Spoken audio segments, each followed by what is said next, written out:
सास चली मायके। गुंजन अपनी रसोई में खाना बना रही होती है। तभी वहां पर उसकी सास निर्मला आती है और उससे कहती है। अरे बहू, जरा एक कप चाय तो बना दे। हाँ हाँ, यहाँ पर खाना भी बनाओ और आपके लिए चाय बनाओ।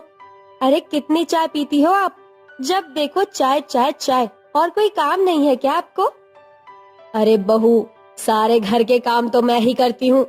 तुम तो सुबह का लंच बनाकर अपने ऑफिस निकल जाती हो।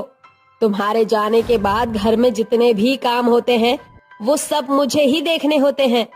मार दिया ना आपने मुझे ताना। अरे मैं तो जानती थी आप मुझे खुश देखकर खुश थोड़ी हो सकती हो। आखिर सास जो हो, अपने रंग तो दिखाओगी ही। ऐसा कहकर गुंजन रोते हुए अपने कमरे में चली जाती है, जिसके बाद वो टेलीफोन उठाती है और अपनी सहेली से अपनी सास की चुगलियां करने लगती है। अरे क्या बताऊं करिश्मा, मेरी सास जब देखो मुझ पर ऑर्डर चलाती रहती है। इतनी चाय पीती है, मुझे कुछ समझ ही नहीं आता। अरे तेरी ही नहीं, सबकी सास ऐसी ही होती है। जब देखो हुक्म ही चलाती रहती है। मेरी सास तो मुझे सुनवाने के लिए साजिश रचती है। क्या कहा? साजिश? हे मेरे भगवान! अरे तू अभी अपनी सास के बारे में कुछ मत बता। मैं ऑफिस में आ रही हूँ। चाय पीते पीते तू मुझे सब कुछ बताइयो।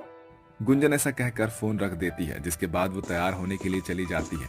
तैयार होने के बाद वो अपना लंच लेने के लिए रसोई में जाती है, लेकिन वहां पर उसका लंच पैक ही नहीं होता। ओहो, देखो तो सही, मैं लंच बनाकर चली गई तो माँ जी ने मेरा लंच पैक भी नहीं किया। अरे क्या करती रहती हो सारा दिन, एक काम नहीं कर सकती? गुंजन गुस्से में अपना लंच पैक करती है। तभी उसकी सास निर्मला आती है और उससे कहती है। अरे बहू, मैं तो लंच पैक कर ही रही थी, अचानक से मुन्ना रोने लगा तो मुझे उसका डायपर बदल कर आना पड़ा। हाँ हाँ रहने दो, बहाने मत बनाओ। जब देखो काम से बचने के लिए बहाने बनाती रहती हो। ऐसा कहकर गुंजन अपना टिफिन उठाती है और ऑफिस निकल जाती है। अपनी बहू का ये बर्ताव निर्मला को बहुत अजीब लगता है और उसे बुरा भी लगता है। वो मुन्ना को गोद में उठाकर अपने मन ही मन में सोचती है। आखिर ये बहू को दिन प्रतिदिन होता क्या जा रहा है? मुझे तो कुछ समझ नहीं आ रहा। जब देखो कुछ ना कुछ बोलती ही रहती है। आखिर मैंने ऐसा किया क्या है? एक तरफ निर्मला ऐसा सोचती है तो दूसरी तरफ गुंजन अपने ऑफिस में जाकर अपनी सभी सहेलियों के बीच बैठकर अपनी सास की बुराइयां करने लगती है। अब क्या बताऊं, मेरी सास का तो बस नहीं चलता। नहीं तो वो तो ऑफिस भी ना आने दे। आज की ही बात बताती हूँ। आज तो उन्होंने मेरा लंच भी पैक नहीं किया। अरे ये तो कुछ भी नहीं। मुझे तो ऐसा लगता है कि मेरी सास का किसी के साथ चक्कर चल रहा है। मेरे घर में मैं बहू हूँ, लेकिन बहू की तरह मेरी सास सज संवर कर रहती है। क्या बात कर रही है? सच में? मुझे तो यकीन ही नहीं होता। अरे ये सास होती ही ऐसी है, बहू के ऊपर तो खूब अत्याचार करती है और खुद आजादी से रहती है। आनंदा और करिश्मा की बातें सुनने के बाद गुंजन अपनी चाय पीकर अपने ऑफिस में काम करने लगती है। देखते ही देखते शाम हो जाती है और शाम को वो वापस अपने घर की ओर लौटने लगती है। घर लौटकर आने के बाद वो अपनी सास को ऊपर से नीचे तक देखती है। अरे बहू, क्या हुआ? ऐसे क्यों देख रही है? अरे माँ जी, आज आप कुछ ज्यादा ही सज संवर कर दिख रही हो। कहीं गई थी क्या? हाँ हाँ, मैं आज सब्जी मंडी में गई थी। सोचा घर के लिए थोड़ी बहुत सब्जी ले आऊं। अच्छा, सब्जी मंडी में जाने के लिए आप इतना सज संवर कर गई थी? हाँ तो बहू, अगर बाहर जाऊंगी तो अच्छे से ही तो जाऊंगी। ऐसे थोड़ी कि जो पहना है उसी में चली जाऊं। घर में इंसान का स्वभाव अलग होता है और बाहर अलग होता है। स्वभाव की छोड़ो, मुझे तो आपके हाव भाव ही बहुत अजीब लग रहे हैं। ऐसा कहकर गुंजन अपने कमरे में फ्रेश होने चली जाती है, जिसके थोड़ी देर बाद ही गुंजन अपनी सास के पास आती है और कहती है। अरे माँ जी, क्या कर रही हो? अभी तक खाना नहीं बना है? अरे बहू, मैं जरा सब्जी मंडी जाने के बाद बहुत ज्यादा थक गई थी। एक काम कर, सब्जी तो मैं बना ही रही हूँ, रोटी तू बना ले। अरे हाँ हाँ, मुझे तो पता ही है। अब आप सारे काम मुझ पर ही थोपोगी। बाहर भी करके आओ और घर में भी करो। गुंजन मुंह चढ़ाकर रोटियां बनाने लगती है। कुछ ही देर में सभी लोग खाना खाकर सो जाते हैं। अगले दिन जैसे ही सवेरा होता है, निर्मला सवेरे तैयार होकर मंदिर जाने वाली होती है। निर्मला को देखकर गुंजन कहती है। अरे माँ जी, इतनी सवेरे सवेरे तैयार होकर कहाँ जा रही हो? अरे बहू, मंदिर जा रही हूँ। पूजा पाठ भी तो बहुत जरूरी होता है। निर्मला पूजा की थाली लेकर घर के बाहर निकलती ही है, तभी उसके सामने एक बूढ़ा आदमी आ जाता है और उससे कुछ कहने लगता है। वहीं दूसरी तरफ गुंजन घर के दरवाजे से ये सब झांक कर देख रही होती है। तो ये बात है, मेरी सास के तो लक्षण ही ठीक नहीं है। आज तो मैंने इन्हें रंगे हाथ पकड़ लिया है। गुंजन तुरंत अपनी सास के पास जाती है और कहती है, अच्छा, तो ये बात है मंदिर जाने के बहाने रोज रंग रलियां बनाने जाती हो? थोड़ी भी शर्म नहीं है माँ जी आपको? गुंजन की ऐसी बातें सुनकर निर्मला रोने लगती है। बहू, तेरा दिमाग खराब हो गया है क्या? तू कैसी बातें कर रही है? ये बेचारे मुझसे हॉस्पिटल का रास्ता पूछ रहे थे और तू इन्हें मेरा आशिक बता रही है। हे भगवान, कैसी बहुएं हैं आज के समय में। अपने घर के बाहर अपनी पत्नी को चिल्लाते देख मयंक भी घर के बाहर आ जाता है।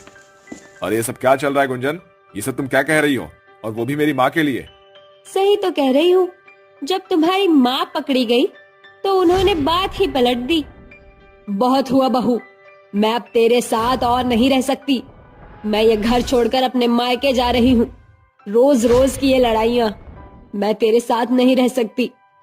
निर्मला मंदिर जाने की वजह वापस घर में चली आती है और अपना सामान पैक करके अपने मायके चली जाती है। उसके मायके जाने के बाद घर की सारी जिम्मेदारियां गुंजन के सिर पर आ जाती हैं। अरे गुंजन, जल्दी से मेरा लंच पैक कर दो तो, और मेरे कपड़े भी प्रेस कर दो। अभी करती हूँ जी। गुंजन मयंक का लंच पैक करती है और उसके कपड़े इस्त्री करके उसे दे देती है। तभी दरवाजे पर लॉन्ड्री वाला आ जाता है। गुंजन तुरंत सारे कपड़े इकट्ठे करके लॉन्ड्री वाले को दे देती है, जिसके बाद वो घर की सारी साफ सफाई और खाना बनाना शुरू करती है। हे भगवान, ये सब क्या हो रहा है?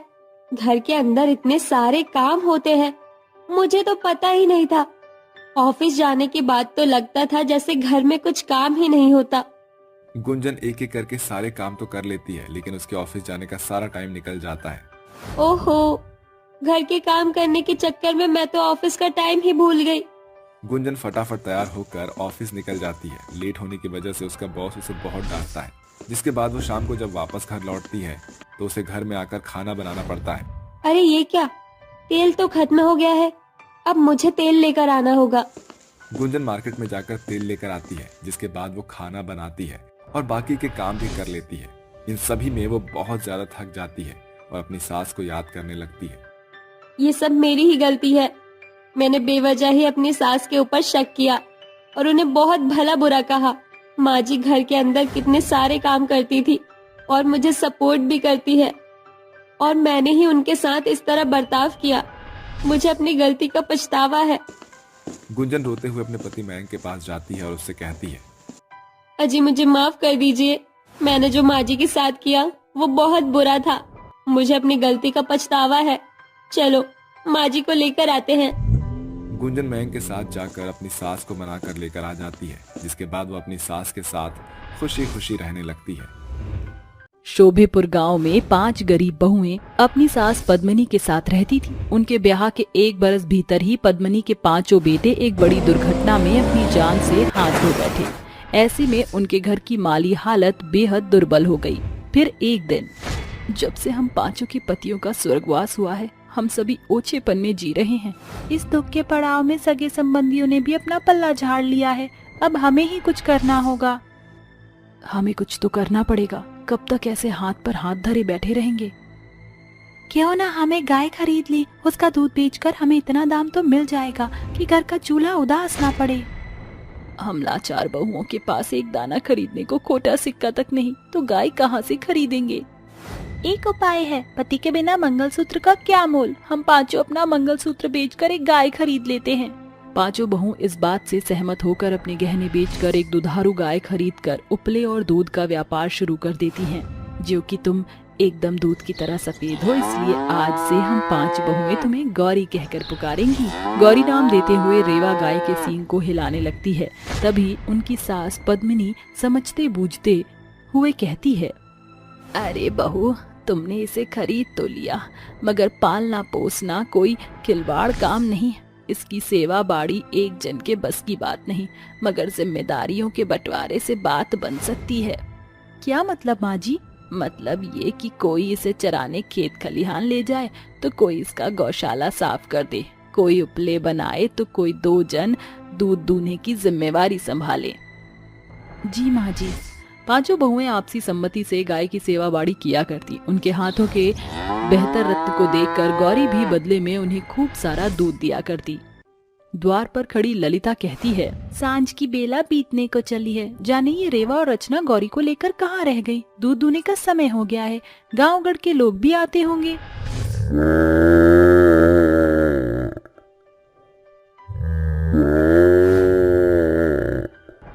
ये तो गौरी की गुहार है, लगता है ये आ गए। माफ करना जेठानी जी, जरा देरी हो गई। हरी भरी चारियों को देखकर गौरी एक डग आगे बढ़ा ही नहीं रही थी। कोई बात नहीं, गनीमत है कि गौरी समय से आ गई। संध्या दूध की बाल्टी ले आना। इसके बाद ललिता गौरी का दूध दूहने लगती है और कुसुम लोगों को दूध देती है। धीरे धीरे पद्मिनी और उसके 5 बहुओं के जीवन से गरीबी की बदरा छटने लगती है। गौरी की दूध की बेहतर गुणवत्ता को देखकर परख कर पूरा गांव-गढ़ उन्हीं से दूध खरीदने लगता, जिससे कुछ ही महीनों में गरीब बहुओं के मढ़ई छतनुमा मकान के नींव में बदल गई। ये देखकर गरीब बहुएं गौरी की पूजा करते हुए कहती हैं, गौरी आज तुम्हारी बदौलत हम गरीब बहुएं इस मकान की नींव धर पाई हैं, इसीलिए गृह पूजा से पहले हम गौ पूजा कर रहे हैं। गौ माता, इस मेवा मिष्ठान को खाकर मेरी और मेरी 5 बहुओं की पूजा स्वीकार करो। गौरी अपनी पूंछ हिलाते हुए खुश मन से मेवे खाने लगती है। 5 बहुएं बारी बारी से गौ माता को तिलक लगाकर उसे मेवे खिलाकर पूजा को पूरा करती हैं। समय गुजरता है, मगर एक वक्त ऐसा आता है जब गौरी कमजोर पड़ने लगती है।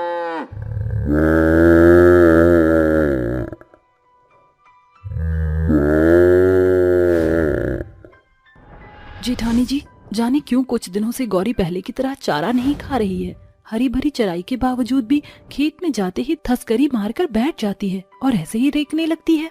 इसकी खुराक घट जाने के चलते ही इसने दूध की खपत भी कम कर दी है। अरे बहू, चिंता मत करो, मैं जाकर केवट को बुला लाती हूँ। वह माल जाल की बदहाली बीमारी को सोंझ भाप जाता है। कुछ ही देर में पद्मिनी केवट को लेकर घर आती है। केवट गौरी की जांच करके कहता है, अरे पद्मिनी, गौरी गर्भ से है। अब इसकी खुराक में खेत खलिहान का चारा नहीं बल्कि दाना पानी देना, ताकि इसकी दुर्बलता जाए। गौरी की गर्भ से होने की खबर सुनकर 5 बहुओं के चेहरे खुशी से खिल उठते हैं। हम 5 बहू की ओर से तुम्हें बहुत बधाई हो गौरी। हमारी गौरी कितनी मनोहर बेला में गर्भ से हुई है। जब एक बार फिर गौ पूजा पड़ने वाली है, अब की बरस हम सिर्फ तुम्हारे साथ गौ पूजा करेंगे, मगर अगले बरस से गौरी और उसके बछिया को एक साथ पूजेंगे। गुजरते दिनों के साथ देखते ही देखते गौ पूजा का दिन आ जाता है, जिसके उपलक्ष्य में बहुएं बड़े ही उमंग उत्साह से गौ पूजा के पर्व को मनाती हैं। उनके लिए ये पल दशहरा या दिवाली की धूम से कम न था, जो कि गौरी के प्रति 5 बहुओं का अनोखा लगाव सोंझे तौर से दर्शा रहा था। हे तीनों लोकों के देवों, इस गौ पूजा के पर्व पर हम बहुएं प्रार्थना करती हैं कि हमारी गौरी की दुर्बलता का नाश हो जाए। इसके बाद बहुएं गौरी को तिलक करके उसे मिष्ठान खिलाती हैं। जैसे जैसे गौरी के गर्भावस्था के दिन बीत रहे होते हैं, उसका शरीर बड़ी दुर्बलता का कौर होता चला जाता है। उसे भली चंगी करने की चाहत में 5 बहुएं उसे जानवरों के हर एक डॉक्टर से दिखाती हैं। पूरी जमा पूंजी झोंकने के बावजूद गौरी का रोग पकड़ में नहीं आता, मगर अब बेचारी बहुएं पहले की तरह गरीबी की मार झेलने लगी। आखिरकार 9 महीने के पड़ाव के बाद गौरी ने एक बच्चिया को जन्म दिया, मगर बदकिस्मती से गौरी खुद मौत का कौर हो गई। गौरी, तू हमें छोड़कर नहीं जा सकती गौरी। गौरी के जाने के गम में 5 बहुएं फूट फूट कर रोती हैं, मानो रिश्ता रक्त संबंध का हो। ऐसे में पद्मिनी कहती है, अरे मेरी बहू, तुम्हारे लिए अपना दुख बड़ा है। अरे इस बेचारी बच्चिया की सोचो, जिसने जन्म लेते ही अपनी माँ को खो दिया। गौरी की बच्चिया बिलखते हुए उसे चाटने लगती है। चुप हो जा मुनिया, तेरी माँ हमसे कोसों दूर चली गई रे। 5 बहुएं पड़ती जमीन को खरीदकर बड़े तौर से गौरी को वहां लाकर उसे खेत की माटी में दफन करके सिसकते हुए श्रद्धांजलि देती हैं। साथ ही उस जमीन पर गौरी की समाधि बनवाती हैं। घर लौटकर आने पर सब कुछ सूना पड़ा होता है। 5 बहू गौशाला में आकर कहती हैं, ऐसा लग रहा है जैसे गौरी की गुहार कानों में गूंजने को है। बहू, गौरी हमसे दूर जा चुकी है, मगर उसकी जीती जागती पड़ी निशानी ये बच्चिया हमारे बीच में है। उसकी छवि की छाप छोड़ रही है। समझो यही गौरी का दूजा रूप है। बचिया के रूप में पांचों बहुएं गौरी को देखने लगी और गौरी से जुड़ी बुरी याद को बिसार कर उसे पालने पोसने लगी। इस तरह फिर गौ पूजन का पर्व आता है। अरे आज पूरे गांव गढ़ में गौ पूजन है और हम ऐसे रूखे सूखे बैठे हैं। रेवा रचना, चलो मुनिया का गौशाला साफ करते हैं और तुम दोनों उसे नहला धुला दो। गौरी के जाने का गम अपने सीने में दफन करके सभी बहू गौशाला को साफ सुथरा करके मुनिया की पूजा करते हैं और अंत में सभी गौरी की समाधि पर आते हैं। मुनिया, ये तुम्हारी माँ गौरी की समाधि है। देखो गौरी, हर साल की तरह इस साल भी हम बहू ने गौ पूजन का पर्व मनाना नहीं बिसरा। तुम्हारे मनपसंद मिष्ठान मेवे लेकर आए हैं हम, और देखो हरिया के खेत के दूब चरना बहुत पसंद है ना तुम्हें, अब वो भी हम साथ लाए हैं। गौरी, जरा देखो तो तुम्हारी बचिया पूरे 1 बरस की हो गई है। मेरी बहू इसे अच्छे से पाल पोस रही है। मेवे और हरी धूप का भोग समाधि पर चढ़ाकर पांचों बहू से प्रणाम करती हैं, जिसके साथ गरीब बहू के दिल में दफन गौरी के जाने का गम आंसू बनकर बह जाता है। ये देखकर बच्चिया भी समाधि के पास थस्करी मारकर बिलक बिलक कर रोती है और सभी समाधि पर फूल अर्पण करते हैं। जहाँ आज की दौड़ में इंसान के लिए रक्त से जुड़े रिश्तों के लिए भी इतना गहरा लगाव शेष नहीं रह गया, वहीं गरीब बहुओं के लिए उनकी गौरी एक बड़ा गढ़ बन गई थी, जिसके जाने के बाद भी पांचों बहू गरीबी में भी गौ पूजन करती थी। कई बरस बीत गए हैं। आखिरकार आज गौरी की बचिया एकदम उसके बराबर होकर बहुओं के जीविकोपार्जन का जरिया बन गई है। झगड़ालू सास और बहू की पहली रात। नालंदा गांव में रहने वाली गंगा के परिवार में कुल 2 जन थे, गंगा और उसका बेटा अनमोल। एक सुबह गंगा की सहेली शारदा हाथों में मिठाई का डिब्बा लिए उसके घर आती है। गंगा, आ रही हो गंगा, कहाँ है तू? गला फाड़ना बंद करके आंखों का इस्तेमाल भी किया कर। तू कहाँ थी? एकदम से सामने आकर खड़ी हो गई, बिल्कुल पी के जैसे। धत, मुझे धरती पर ही रहने दे। अरे तुझसे 4 कदम दूर पर ही झाड़ू मार रही थी। अच्छा, मैंने देखा नहीं। हाँ, तुझे शर्मा जी के सिवा कुछ दिखता क्या है? जब देखो उस मुंह से नैन मटक्के करने के लिए सायरा बानो बनकर बहाना बना कर निकल पड़ती है सैर सपाटे को। गंगा के ताने सुनकर शारदा गुस्से से झंझना कर गरजते हुए कहती है, अरे बस कर गंगा, मैं ये तेरे ताने तफरी सुनने नहीं आई, बल्कि बताने आई हूँ कि शारदा सास से दादी बन गई है। अरे तेरे बेटे के उम्र के सभी लड़के बाप बने बैठे हैं, बस एक तेरा ही बेटा बचा है। अगर ऐसी ही देरी करती रही तो अनमोल 25 से 55 का हो जाएगा, फिर पकाती रही रोटियां बुढ़ापे में। शारदा की बात गंगा को सोचने पर मजबूर कर देती है, जिसके बाद गंगा अपने बेटे अनमोल के लिए लड़की तलाशने लगती है और शारदा की तलाश तमन्ना नाम की लड़की पर खत्म होती है। आइए एक झलक तमन्ना पर डालते हैं। तमन्ना, उठ जा बेटी। हे भगवान, लड़के वाले किसी भी वक्त आते ही होंगे, मगर ये लड़की अब तक तैयार नहीं। लड़के वालों के आने का नाम सुनकर तमन्ना झटपट से उठकर तैयार हो जाती है। थोड़ी देर में गंगा अपने बेटे अनमोल के साथ उनके घर आती है, जहां परिवार की सहमति से रिश्ता तय हो जाता है और दोनों घरों में शादी की तैयारी शुरू हो जाती है। तभी गंगा के घर चल रही मेहंदी की रस्म के बीच में मनोरमा कहती है, सिर्फ 24 घंटे रह गए हैं गंगा अनमोल की शादी और तेरी बर्बादी में। अरे किस बात की बर्बादी? बहू के आ जाने के बाद तो घर जन्नत बन जाता है। वो तो बहू के आने के बाद पता चलेगा कि तेरा ये स्वर्ग से सुंदर घर जन्नत बनेगा कि जहन्नम। एक बार बहू ने पहली रात में परचम लहरा दिया तो अगले दिन से तेरा अनमोल बहू के आगे पीछे डोलता दिखेगा। मगर मैं उसकी माँ हूँ। अरे ये सतयुग का जमाना नहीं जहाँ श्रवण कुमार जन्म लेगा। जैसे हम सभी के बेटे ब्याह के बाद एक ही छत के नीचे रहकर हमसे 2 घड़ी बतियाते भी नहीं है, तेरे संग भी वही होगा। ऐसा सुनकर गंगा का चेहरा फीका पड़ जाता है। गुजरते घंटों के साथ शादी का सुनहरा पल आता है और 7 फेरे के बंधन में बांधकर तमन्ना बहू बनकर ससुराल आ जाती है। जहां तमन्ना के मन में अपने पति के साथ पहली रात को लेकर उत्सुकता बढ़ती ही जा रही थी, वहीं गंगा पहली रात को रोकने के लिए साजिश रच रही थी। बस जल्दी से ये तामझाम खत्म हो जाए ताकि तमन्ना और अनमोल तन्हा हो सके। गंगा एक के बाद एक ऊल जुलूल रस्म में उलझाए रहती है, जिसे देखकर गंगा की पड़ोसन शारदा कहती है, अरे गंगा, आज की सारी रात रस्मों में ही निकालने का इरादा है? अरे अनमोल पर नहीं तो तमन्ना बहू पर तो तरस खा, बेचारी बहू का चेहरा थकान से चूर हो गया है। हाँ माँ, शारदा मौसी सही कह रही हैं। अब ऐसे कैसे बेटा, रस्म को बीच में अधूरा नहीं छोड़ते। माँ मुझसे अब और नहीं बैठा जाएगा, मैं सोने जा रहा हूँ। अनमोल नींद के बहाने तमन्ना के साथ वहां से बच निकलता है, जहां कमरे में कदम रखते ही अनमोल दरवाजा बंद कर देता है और तमन्ना घूंघट झड़पते हुए गहरी सांस भरकर कहती है, "हुँ, शुक्रिया अनमोल जी।" अरे मेरी जाने तमन्ना, मैंने बाहर ही तुम्हारे हाव भाव भांप लिए थे, इसलिए मैं तुम्हें यहाँ ले आया। वैसे तुम्हारा सुंदर चेहरा देखकर एक गाना याद आ गया। महबूब मेरे, महबूब मेरे, तू है तो दुनिया कितनी हंसी है, जो तू नहीं तो कुछ भी नहीं है, महबूब मेरे।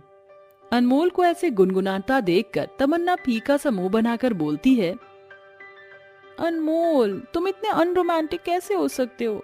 यहाँ मेरे अंदर सुहाग रात के अरमान सुलग रहे हैं और आपको गाने की पड़ी है। अरे बनना ही है पहली रात का राइजिंग स्टार, बनिए, बोर मत कीजिए।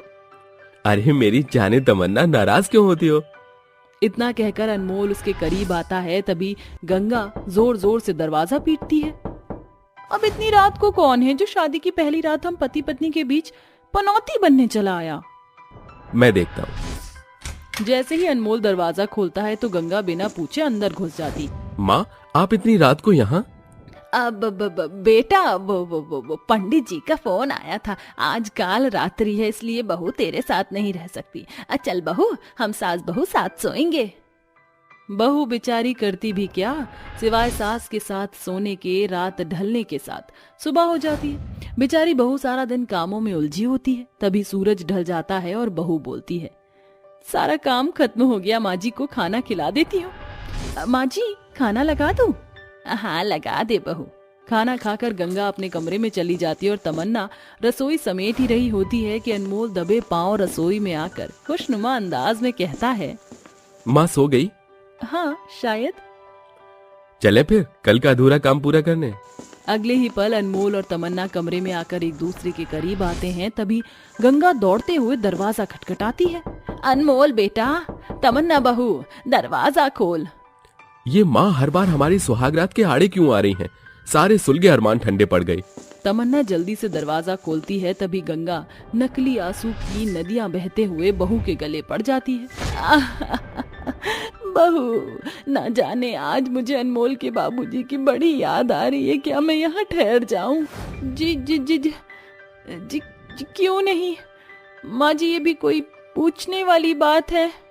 बेचारी बहू सास की झूठी दावेदारी में उलझ जाती है। गंगा जानबूझकर अपने बेटे और बहू के बीच सो जाती है। ऐसे ही रोजाना गंगा कामों में उलझकर बहू को अपने बेटे के करीब जाने से रोक दिया करती। एक शाम, माँ जी सारा काम खत्म हो गया है, मैं मेरे कमरे में जा रही हूँ। लगता है अनमोल बहू का कमरे में इंतजार कर रहा है। किसी भी तरह मुझे बहू को पहली रात की आस को पूरे होने से रोकना होगा, वरना मेरा बेटा जोरू का गुलाम बन जाएगा। अरे मोरी मैया। क्या हुआ माँ जी, आप ठीक तो हैं? अरे बताऊं बहू, इतना बाम तेल लगाकर देख लिया मगर ये जोड़ों का दर्द जाता ही नहीं। जरा पैर दबा देगी? बहू अपनी सास का पैर दबाने में जुट जाती है। देखते ही देखते रात के 11 बज जाते हैं। तभी गंगा कहती है, बस बहू, अब पैरों में पहले से बहुत आराम पड़ गया है, जाकर बर्तन मांज दे। मगर माँ जी, कुछ देर पहले ही तो मैंने बर्तन मांजकर रसोई साफ की थी। अब बहू, मैंने बर्तन पर मकड़ी को मंडराते देखा था, इसीलिए बोल रही हूँ। सास की हिचकिचाहट देखकर तमन्ना अपनी चुप्पी तोड़कर बोलती है, माँ जी, मैं कई दिनों से देख रही हूँ आप मुझे कामों में उलझाए रखती हैं ताकि मैं अनमोल के पास न जा सकूं, मगर आप ऐसा क्यों कर रही हैं मैं नहीं जानती। ज्यादा भोली बनने का ढोंग ना कर बहू, मुझे पड़ोसन ने सब बता दिया है कि पहली रात के बाद बहू कैसे अपने पति पर जादू चला देती है कि बेटे अपनी माँ को भूलकर बीवी के पल्लू में बंध जाते हैं। आखिरकार गंगा अपनी बहू के आगे बेधड़क सारा सच बोल देती है। तभी तमन्ना अपनी सास को सुलझा सा जवाब देती है, माँ जी, पड़ोसनों की चिकनी चुपड़ी बात में आपने ये कैसे गलतफहमी पाल ली है। मैं आपकी बहू हूँ, अनमोल पर पहला हक आपका है। माँ का रिश्ता बीवी से बहुत बड़ा होता है। बहू की बात सुनकर गंगा की गलतफहमियां दूर हो जाती हैं और वह बोलती है, बहू अपनी सास को माफ कर दे। मैं लोगों की बात में आकर ये मिलनसार बर्ताव को देख ही ना सकी, मगर अब ये सास अपनी बहू की सुहागरात की सेज अपने हाथों से सजाएगी। आखिरकार शादी के 15 दिन की दूरी के बाद बहू की पहली रात की तमन्ना पूरी हो जाती है। लंबी मूछ वाली चुड़ैल। एक गांव में आम से आम आदमी हो या सरपंच, हर समय वो अपनी मूछों को ही ताव देकर मर्दानगी का दिखावा करते थे। रमाकांत खटिया पर बैठकर हुक्का पी रहा था, तभी उसका बेटा वीर शहर से आकर पैर छूता है। फिर दोनों बाप बेटे अपनी मूछों को ताव देते हुए कहते हैं, कैसे हो बेटे, बहुत समय बाद आए। जी बाबूजी, पर अब मैं यहीं रहूंगा। मुझे आप एक बात बताएंगे बाबूजी, आप अपनी मूछ को हर वक्त ताव क्यों देते हैं? आपको देखकर मैं भी ऐसा करने लगा हूँ।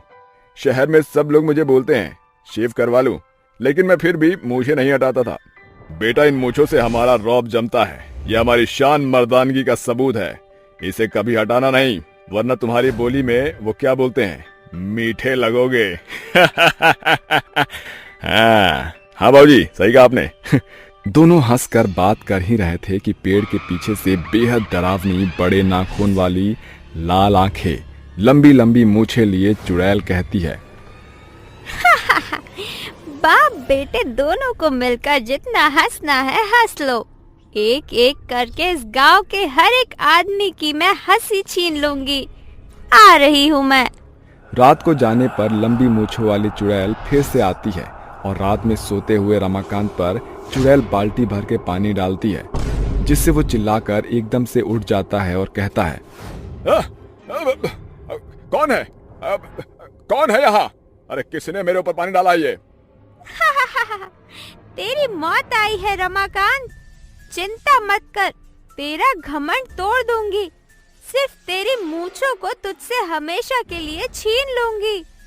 बड़ा इतरा रहा था ना सुबह अपने बेटे के साथ, तेरे बेटे की मूंछ को भी उखाड़ के ले जाऊंगी, क्योंकि मुझे मूंछ वाले आदमी बिल्कुल पसंद नहीं है।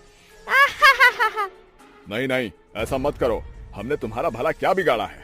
बिगाड़ा है तुम और इस गांव वालों ने मेरा जीवन बर्बाद कर दिया है।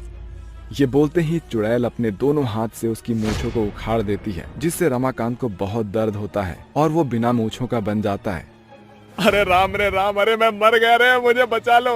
अरे इसने मेरी मूंछें, मेरी इज्जत ही लूट ली यार। अरे दर्द हो रहा रे।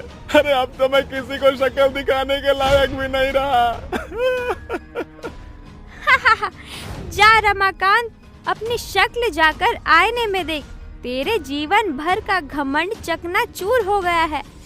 और हाँ, अगर तूने दोबारा मूंछ रखी है तो समझ जा। अपने ताऊ जी की आवाज सुनकर वीर उसकी ओर आता है कि चुड़ैल उसे देखकर कहती है, अच्छा हुआ जो तू आ गया, अब तेरी बारी। तेरी मूंछों को भी मैं छीन लूंगी और तेरी तो जान भी जाएगी। मैं जो भी सही, लेकिन एक दिन तेरा ताऊ अपनी जिंदगी के लिए मुझसे भीख मांगेगा। तभी चुड़ैल अपनी मूंछों को और ज्यादा लंबी बनाकर पूरी तरीके से वीर को जकड़ लेती है। साथ ही गर्दन की ओर से इतनी जोर से जकड़ती है कि वो तड़प तड़प कर मर जाता है, जिसके बाद वो उसकी मूंछों को छीनकर अपनी मूंछों में जोड़ लेती है। तभी रोता हुआ रमाकांत कहता है, ये तुमने क्या कर दिया? मेरे बेटे को मार डाला। अरे अब मैं तुझे नहीं छोड़ूंगा, मरेगी तू भी मरेगी। अब और कितनी बार जान लेगा रमाकांत, बस भी कर। अगले दिन चुड़ैल फिर किसी आदमी के पास जाती है और उसे भी लंबी मूंछों में जकड़कर मार डालती है। फिर उसकी मूंछें भी छीन लेती है और अपनी मूंछों को और लंबी कर लेती है। शाम को एक आदमी अपनी मूंछों को ताव देकर बड़बड़ाते हुए जा रहा था। चलो बढ़िया है, वैसे मैं एकदम भीगा बिल्ला हूँ, मूंछ रखने से फायदा हो जाता है ना, लोगों के मन में डर बैठ जाता है। इसलिए तो कहते हैं ना कि ये जो मूंछें हैं ये आदमियों की रौबदार शान होती है, जिसे कभी गंवाना नहीं चाहिए। लेकिन चिलगोजे जैसी शक्ल के अब तो तुझे अपनी मूंछ मुझे दान करनी ही होगी, क्योंकि तेरी शान तो अब गई। ये मैं क्या देख रहा हूँ? इतनी बड़ी बड़ी मूछ वाली चुड़ैल हमारे गांव में, अरे भागना पड़ेगा रे मुझे यहाँ से। ये कहते ही रमेश वहाँ से भागता ही है कि चुड़ैल अपनी लंबी लंबी मूछ से उसे पकड़ लेती है और उसे जकड़कर हवा में पटकते हुए कहती है, हाँ, भागकर कहाँ जा रहा था चिलगोजे? बड़ा नाज है ना तुझे अपनी मूछों पर। वैसे तो मैं लोगों को मारकर मूछें छीनती हूँ, पर तेरे साथ कुछ अलग करूँगी। चुड़ैल उसे अपनी मूछ से जकड़कर बार बार जमीन पर पटकती है, फिर अपने करीब लाकर अपने हाथों से उसकी मूछों को उखाड़ लेती है और एक आईना दिखाकर उसे कहती है, देख अपनी शक्ल देख ले, बिन मूछों के तो कितना मीठा लगता है। अब तो कोई तेरी इज्जत नहीं करेगा, कोई तुझसे नहीं डरेगा। बड़ा डराने का शौक था ना तुझे? अरे बाप रे बाप, तुमने मेरे साथ क्या कर दिया? अब तो मैं किसी को शक्ल दिखाने लायक ही नहीं रहा। अब मेरा क्या होगा? तेरी होगी मौत मेरी मूछों से। ये बोलकर चुड़ैल उसे भी अपनी मूछों से जकड़कर मार डालती है। बस एक काम और बचा है, उसे कर दूं? चुड़ैल रमाकांत का रूप लेकर रमाकांत की आवाज में बड़े बेटे रुद्र को कॉल करके कहती है, अरे बेटा, कब तक तू शहर में रहेगा बेटा? अरे अब तो यहाँ आजा भाई।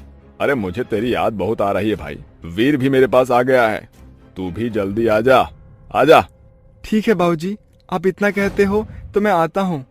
अब आएगा असली और आखिरी मजा, जब इसकी जान ले लूंगी तो ही मुझे सुकून आएगा। ये बोलते ही चुड़ैल चली जाती है।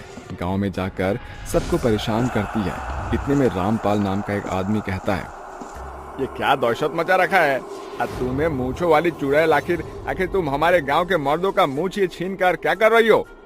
बदला है ये मेरा, बदला। तेरी भी मूंछ निकाल लूंगी अब मैं। तो तुम्हें पता भी है, मूंछ निकालने के बाद हम लोग मीठे नजर आते हैं। तुम क्या चाहती हो, हमारा शान सब कुछ उतर जाए? यही तो मेरा मकसद है कि तुम सब मरते वक्त भी हलवे लगो। आखिर तुम कब बंद करोगे ये सब? जब तेरा बड़ा बेटा यहाँ आ जाएगा। तभी गाड़ी में बैठकर रुद्र आता है और गाड़ी से निकलकर सीधा अपने पिता के पास आ जाता है और बोलता है, अरे बाबूजी, कैसे बुलाया आपने? और ये गांव वाले एक साथ इकट्ठा क्यों हैं? मैंने कब बुलाया बेटा? आपने फोन करके बुलाया तभी तो मैं आया हूँ। मैंने बुलाया है तुझे फोन करके यहाँ अपना बदला पूरा करने के लिए। ये कहते ही चुड़ैल अपनी लंबी मूंछों में लपेटकर रुद्र को बहुत पटकती है, उसे जकड़ लेती है। कौन हो तुम? क्यों मेरे साथ ऐसा कर रही हो?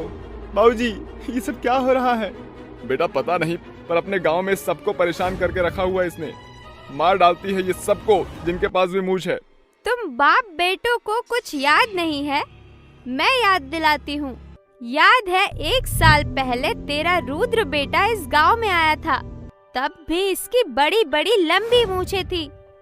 तो मैंने बस अपनी सहेली रूपा से कहा, रूपा देख तो रमाकांत काका के बेटे की कितनी बड़ी दाढ़ी मूछ है, कितना कार्टून लग रहा है। शहर से क्या पढ़कर आया, अपने आप को हीरो समझ रहा है। हाँ, मुझे भी ये कुछ खास नहीं लग रहा, अजीब सा लग रहा है। देख मूछों को कैसे ताव मार रहा है। पास में खड़ा रमाकांत का एक आदमी जाकर रुद्र को ये बता देता है। तभी गुस्से में आकर रुद्र बोलता है, मेरी मूछों के बारे में गांव की गवार लड़की ने ऐसा बोला? अब बताता हूँ, लेकर आओ इस लड़की को। तभी गांव के लोग जबरदस्ती नैना को पेड़ से बांध देते हैं। फिर रुद्र एक डिब्बी निकाल कर चलता है। मेरी मूछों के बारे में बहुत बोल रही थी ना तू, जानती नहीं है ये मेरी शान है। खैर, अब तेरी भी ऐसी ही मूछ बनाऊंगा जिसपे तू भी शान कर सके मेरी तरह। ये देख, मेरे हाथ में एक ऐसा तेल है शहर का जिससे मूछ बढ़ जाती है। इससे ही मैंने अपनी मूछ बढ़ाई थी। नहीं नहीं, ऐसा मत करो। नैना बहुत मना करती है, लेकिन रुद्र नहीं मानता और उसके गालों पर मूछ उगाने का तेल लगा देता है, जिसके कुछ ही घंटों बाद उसकी बहुत बड़ी बड़ी मूछें आ जाती है, जिसे देखकर सभी गांव के लोग हंस रहे होते हैं। शर्मिंदगी और अपनी मूछों को देखकर वो कुएं में कूदकर आत्महत्या कर लेती है और चुड़ैल बनकर गांव वालों से बदला लेती है।